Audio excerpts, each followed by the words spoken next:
I was really interested in some of your comments around support from government. We've got a lot of state government representatives in here, and you were giving them due credit for the support that they've offered, including for the tech precinct. What about at the federal level? You know, we know that the federal government does a lot of the revenue raising. They do a lot of the tax structures, many of which have an effect on business. Do you feel like, and I don't ask you to be partisan here, but do you feel like federal governments could do more? I think there's areas they've done well, and I think there's areas they can improve. As I mentioned, the market development grants, the tax incentives for venture capital, those have changed, the way that things happen in Australia. So they're positives. There are areas where government and technology can do better to engage on, and as a society, there are some pretty big decisions we need to make in terms of things like trade-off between privacy and security. Are we happy for governments to have a backdoor into our electronic messages in return for higher levels of security? Or do we worry that that information could be used incorrectly or against us or against political activists or so forth, right? And those are discussions that we should have as a society. But unfortunately, many of those discussions end up as quite technical, technocrats debating the merits of certain encryption schemes and so forth. And I think that we, as an industry in technology, can do a better job of engaging with government to explain that. And I think government can do a better job of sort of working with us in a productive way to have those debates as a society. And I think we have a lot of those things coming up to handle. And as I said, like immigration and education are the biggest things. I understand it's interesting that the skilled migration list includes cabinet maker and hairdresser, but not IT professional, IT manager. Mm. And that happens because they get refreshed every 5 years, and it's just the technology industry has jobs that didn't exist 5 years ago that we're trying to recruit for. And so government sort of need to work out the way that we change here. And again, there are some ministers that I'm working with who do get it and are trying to help change that. I loved your focus on education, and just how important it is. Not just for yourself, but then in particular the focus on technology, for Generation Next coming forward. What's your view on you came from a working class background. You had the opportunity, obviously, by being very bright at a selective public school. Do you worry about the non-selective public schools potentially leaving behind students who have enormous potential but haven't yet found, if you like, what it is that's going to be their spark, or if they're indeed from areas where they don't get to encatchments, which include selective schools? Look, I benefited from a public education, and I'm eternally grateful for that. There are, many countries in the world, many places where you don't get that opportunity, and that's been instrumental for me. And I support, governments putting more money into public education. I think that's critical for everyone, irrespective of whether you send your kids to a private or a public school. The whole community benefits from having, smarter people that have a great education. In terms of specifically on schools and stuff, I'm not best placed to comment about that.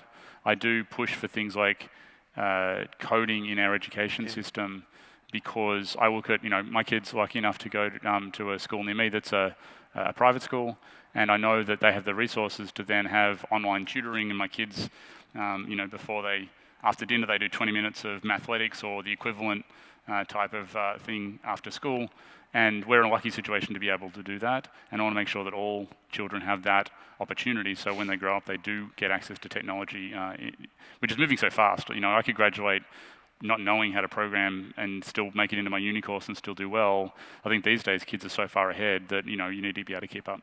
I want to ask you about you and Mike when you first met at university. I mean, you come from a working class earthy background. He went to Cranbrook. Surely you didn't like him right from the start. Surely. We took a while to have a meeting of minds. Yeah.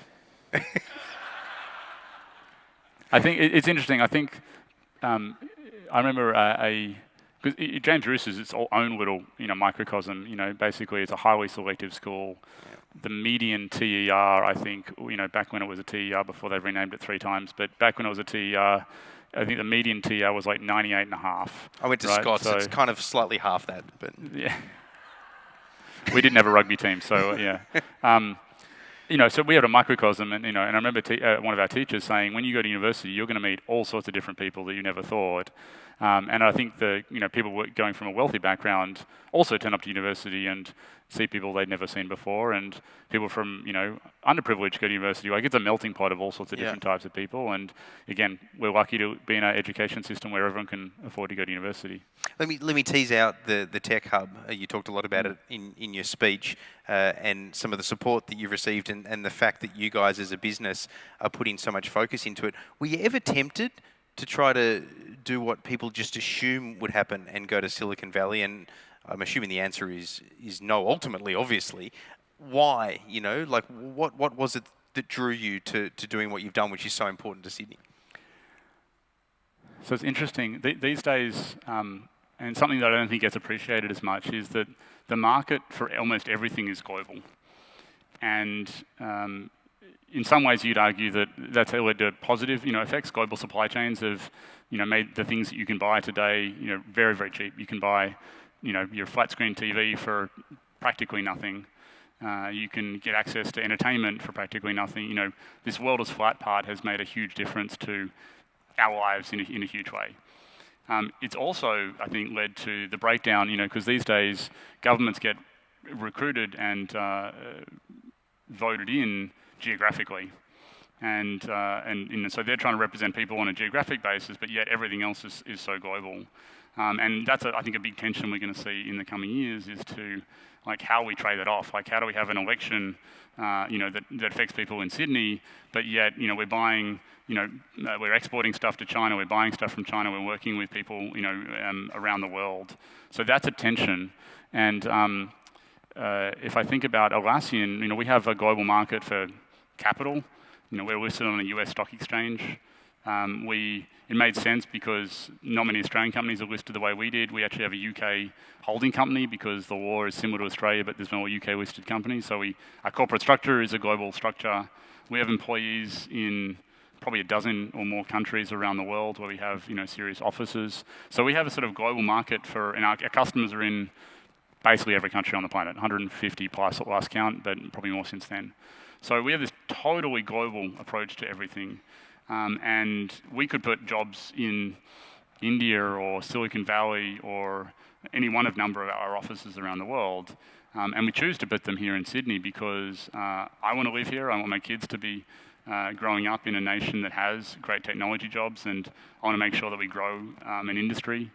And having those jobs in Atlassian and Sydney is not just about us. A lot of our employees grow up, learn how to run a technology company, and they are now the founders or working in senior levels of almost all the technology startups in Sydney have some Atlassian alumni working in them. So we sort of have this diaspora of alumni that grow the technology industry in Australia.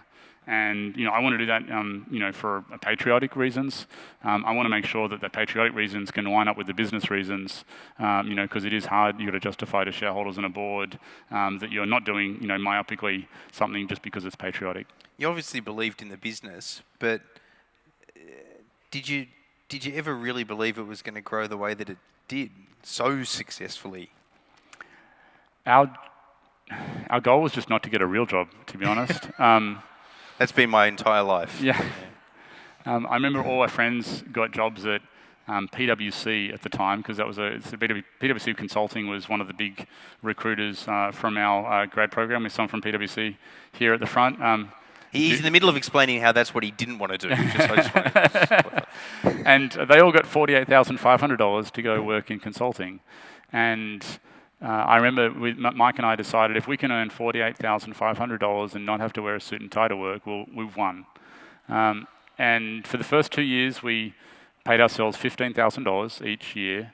So we basically lived on, I remember the exact cost, the cheapest food you could get from the local Thai place, which wasn't actually a main. It was 3 chicken skewers and some rice for $4.50. But you sort of lived on ramen noodles for a while. And then, it took a while before we actually paid ourselves anything. So it really was not about fame or fortune. It was we just want to make a difference and not have to wear a suit to work. The business is growing and growing rapidly. What are the things that, if you think about what work really well for you that you don't want to lose as you inevitably just get scale to the point where that becomes a struggle, whatever those things might be? Scaling anything is difficult. Like it's one thing to be successful, and that's hard. To be successful and then maintain that at scale is really hard, and everything gets more difficult. Dealing with customers, we've got 4,000 employees, so we have 160,000 customers. You work out how many seconds there are in a year and think how many seconds could I spend with each customer if I wanted to go talk with them or visit them, and so that's just really difficult to scale that customer feedback. It's also, one of the things I lament is I used to have a personal connection with every single employee at Atlassian, and with 4,000 employees around the globe, there'll be people that join Atlassian, work for 1 or 2 years, and we may meet in a group setting, but we'll never have a one-on-one conversation, and that's also difficult to let go of that sort of human-to-human connection.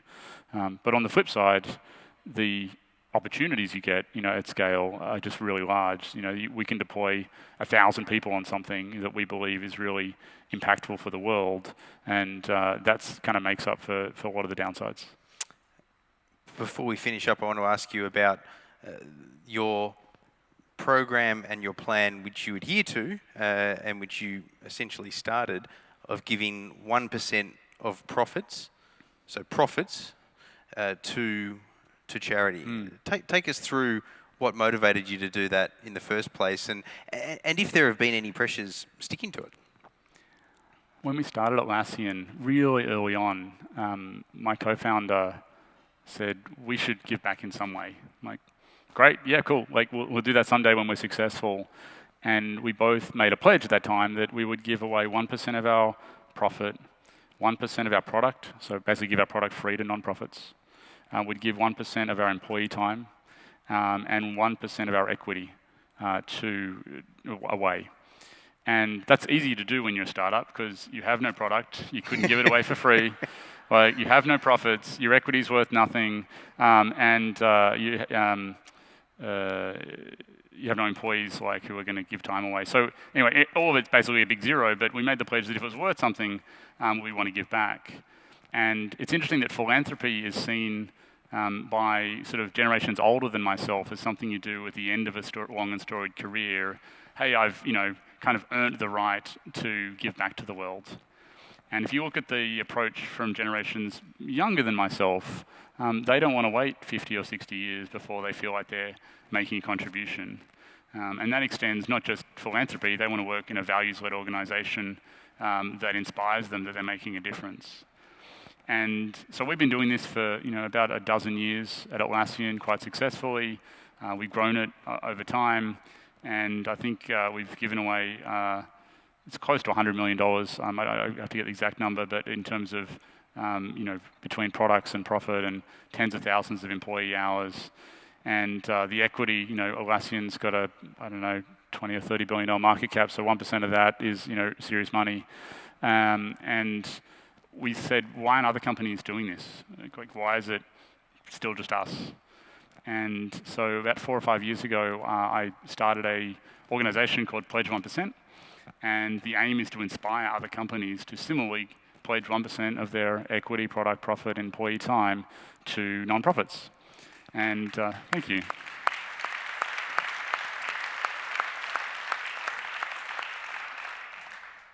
And it's actually been a hit. Like, it's really taken off. There are more than 8,000 companies today that have signed up to give the pledge around the world. About 10% of them in Australia. And so my aim with that is we want to change the way that corporate philanthropy happens. And one day, if I'm successful, when you write your deeds of incorporation of a company, at the bottom there'll be a checkbox that says, I want to be part of Pledge 1%, and it's as simple as that. And we're working with the federal government actually on the tax relief of that. We want to make sure that people can pledge their equity when they start the company, but still get the tax relief at a later date, because that encourages more people to actually make the pledge as opposed to waiting to some uncertain time in the future. So we expect to announce more about that in the coming weeks and months, which I think will change the number of companies that can do it. Ladies and gentlemen, please join me in thanking Scott Farquhar.